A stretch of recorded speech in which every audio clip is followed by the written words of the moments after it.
It's not quitting if you're not really playing. I think I've just quit Destiny. What does that mean, you may ask yourself? Are you going to stop playing it? Supporting it? Do you now, in fact, hate Destiny? I've never really been very good at answering questions with any real brevity.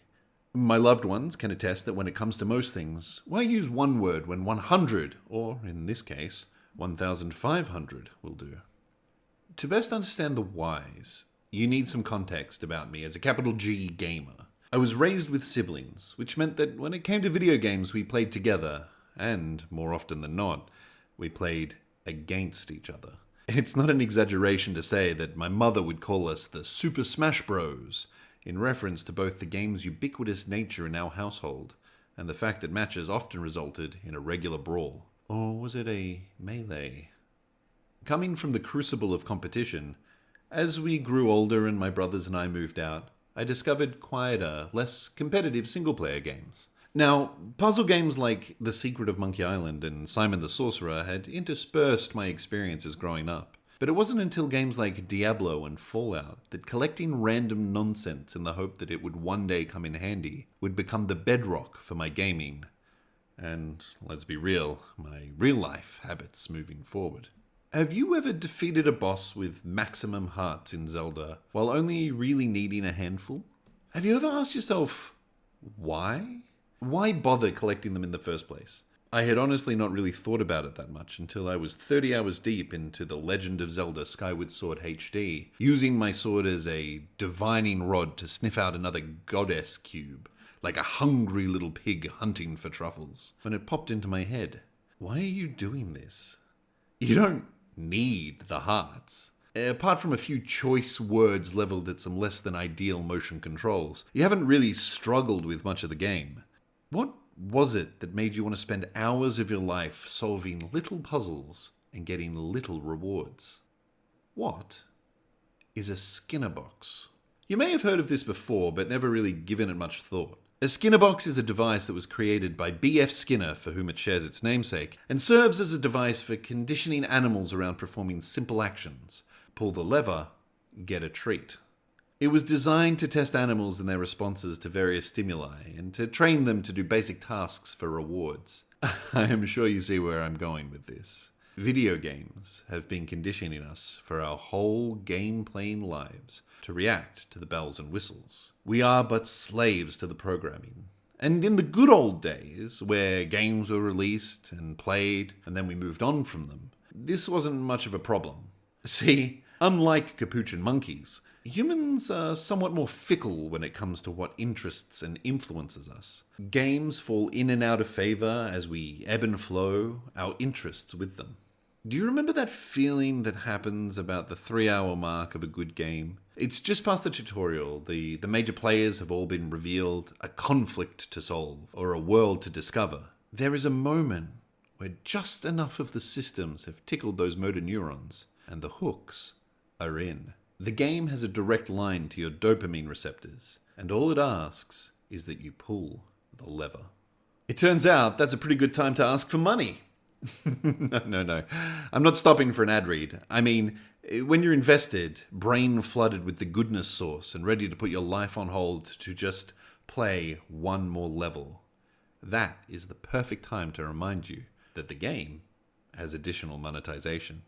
Perhaps it's a tooltip to remind you to visit the store, or a free paid loot box drop. But thanks to the work of modern science, the people designing these experiences know precisely when to strike, with just enough incentive to draw you back into the game you may have lapsed playing, or to hit you mid-gameplay session while you are in the perfect mental state to be receptive of their messages. After all, gaming is the cheapest form of entertainment there is. Cheaper than a ticket for a movie or a big night out with the crew.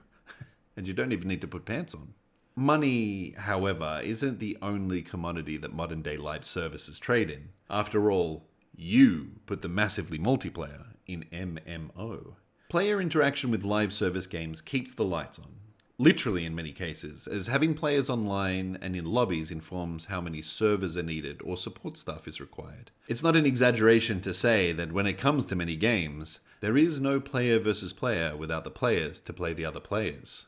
With this in mind, when it comes to live service games, there is a unique incentive to both keep you engaged and keep you spending.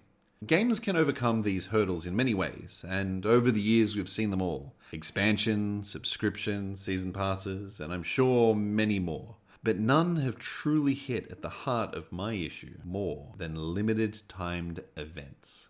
Distilling the two elements of engagement and monetization into a single activity.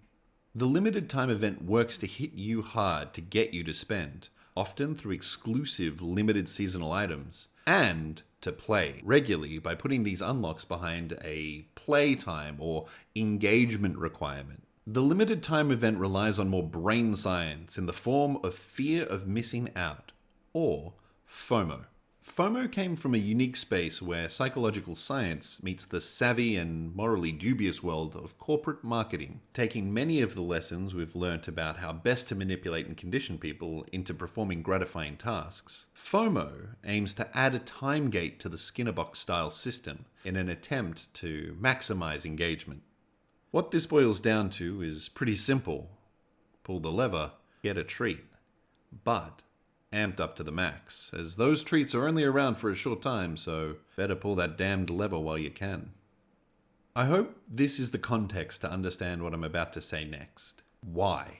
What I mean is, why do these systems have to be here? When I put down Skyward Sword and come back to it in a day, a week, or even a year, it will be the same game that I put down. But when I come back to play Destiny, who knows? Content will have come and gone, and with it, some things I'll never be able to unlock. And for what possible reason?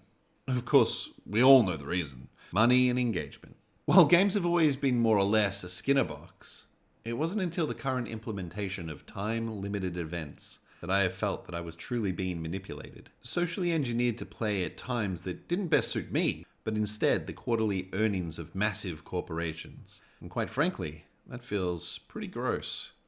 I used to play games for fun, to escape perhaps a little too much, but it was always for fun. And feeling myself being pulled into this play or else mentality has truly felt gross.